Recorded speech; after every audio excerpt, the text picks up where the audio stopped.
Ladies and gentlemen, damas y caballeros, it's leaving in the ring.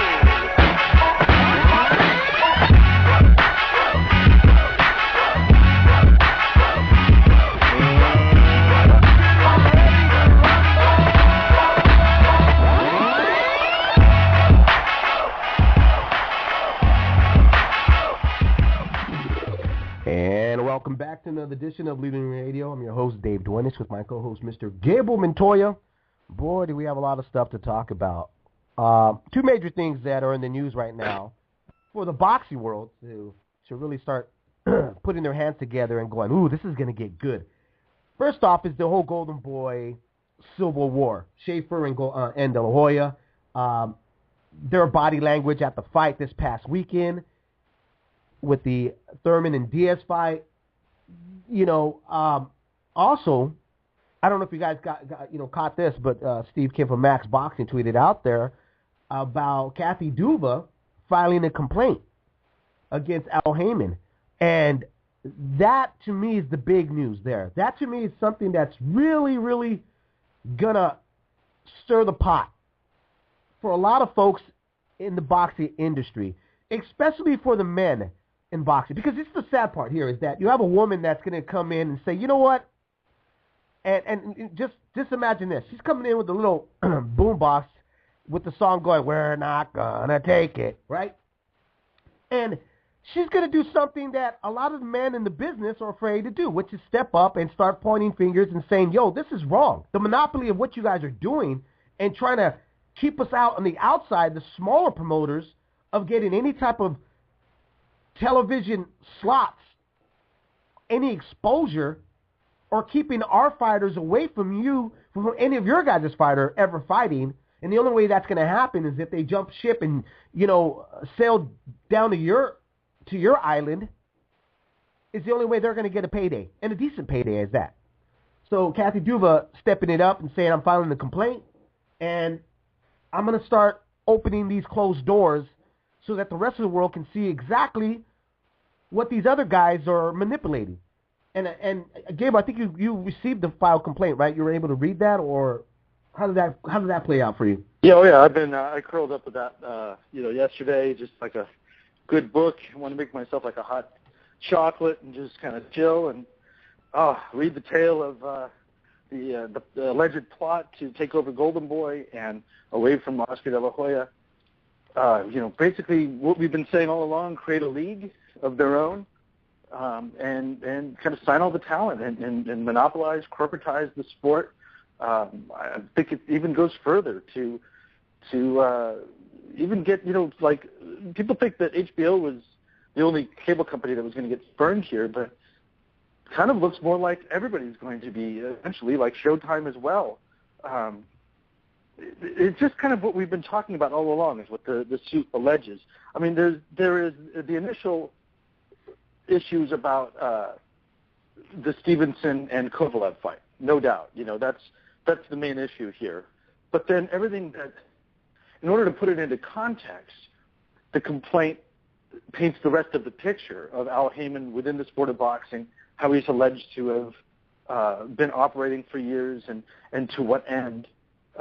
And it's a very clear picture of trying to monopolize the sport, sign away all the talent, kind of pull the strings from behind the scenes while being, that ambiguous advisor role, which is neither promoter nor manager, but yet somehow both. It's very interesting reading.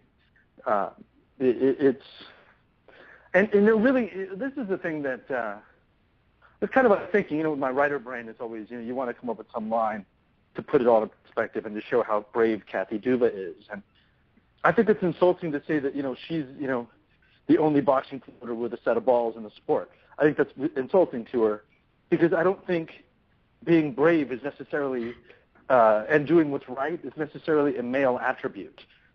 Being a man doesn't make you instantly courageous. Because I know a lot of moral cowards in this sport that happen to be male. So I think what Kathy Duva is just a brave human being, a brave woman. In a man's world, this sport has always been male-dominated. But really, she's showing who the adult is and who the real person is, of character, that's what she's showing. She's showing what this is what you do when you have to fight for what you've built.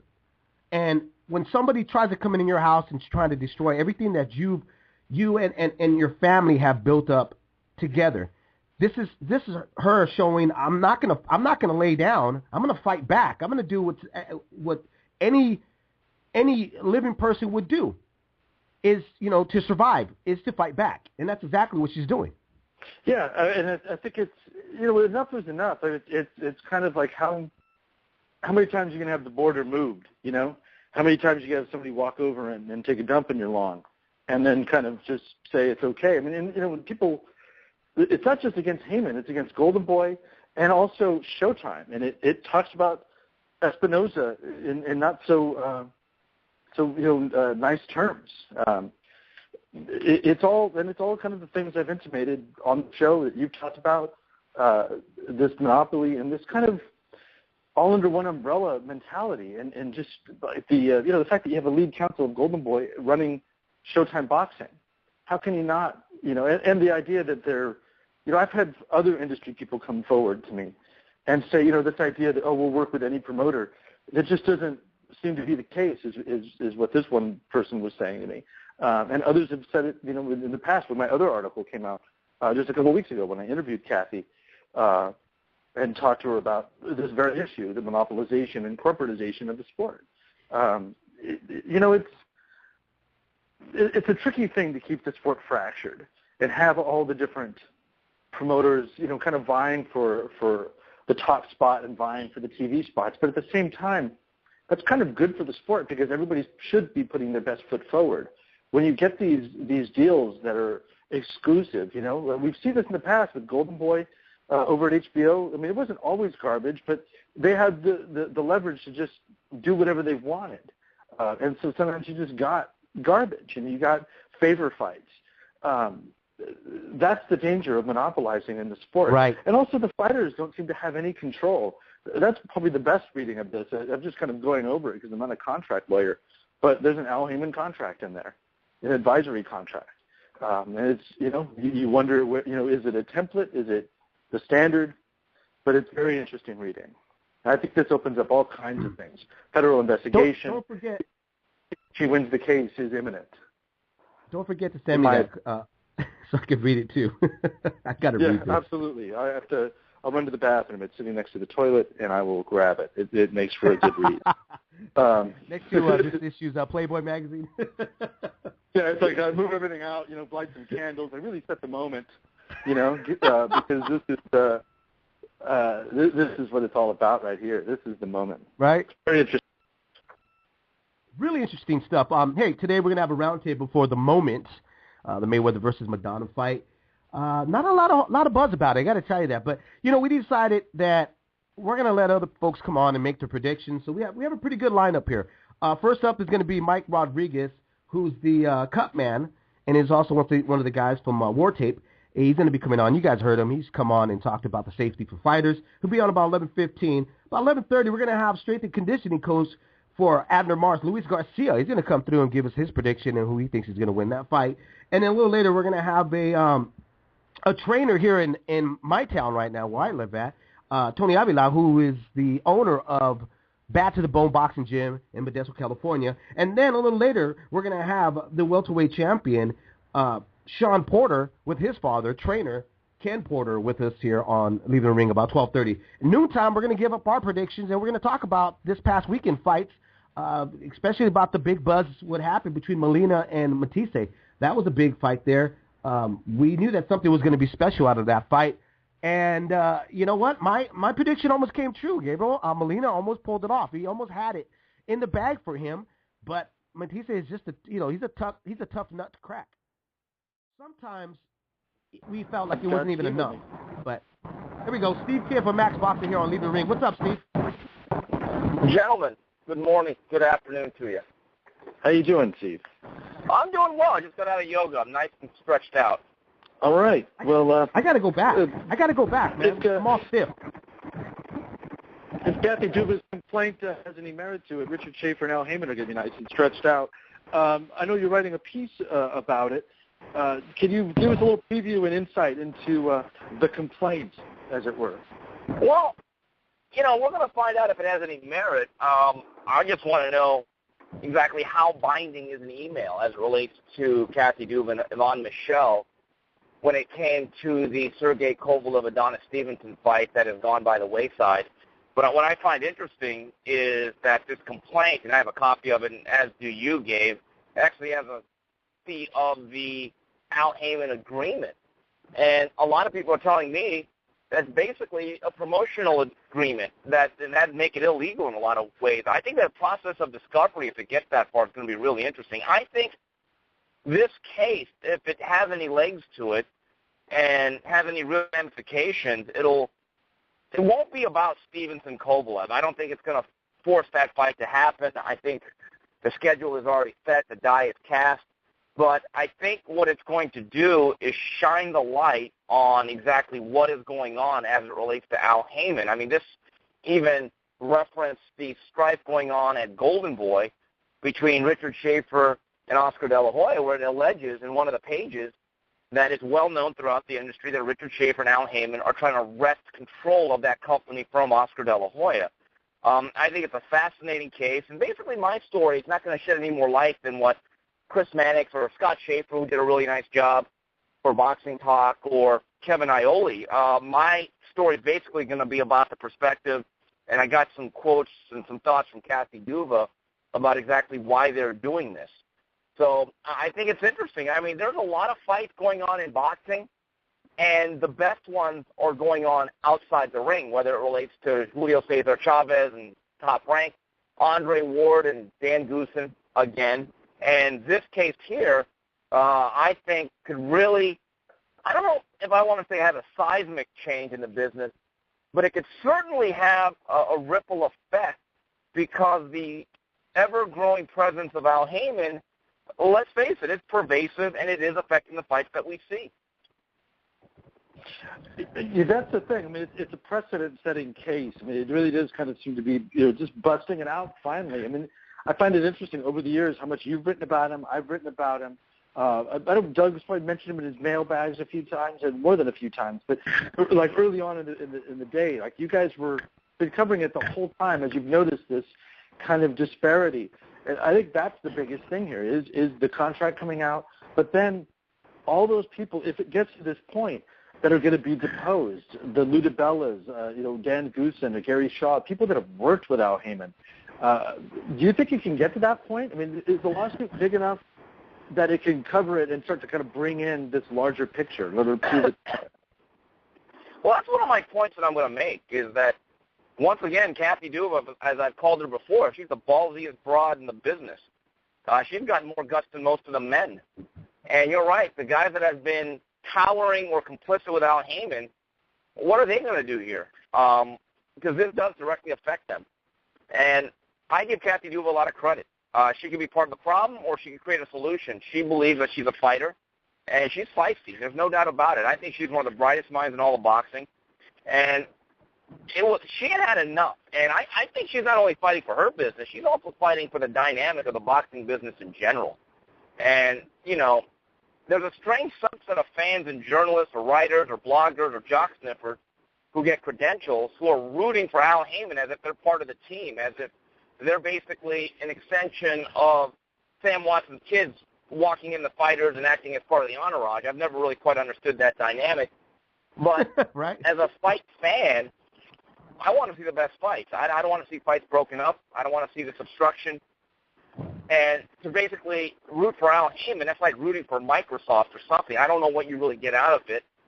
I want to see what happens here. I want to see because in the past, Al Haymon has been a very dark, shadowy figure. I mean, for the last decade, most people have believed that it's Sam Watson who was actually Al Haymon. I mean, that's how much of a Machiavellian figure he's been, almost like Kaiser Soze. Well, Al Haymon, for some reason, has skirted a lot of spotlight, and he shunned it. Now, with this lawsuit coming, I don't think this will be the only one, guys. I think this will be the first of several actions against him, because I think people have had enough. Now, how will he deal with him actually being known and then actually scrutinized.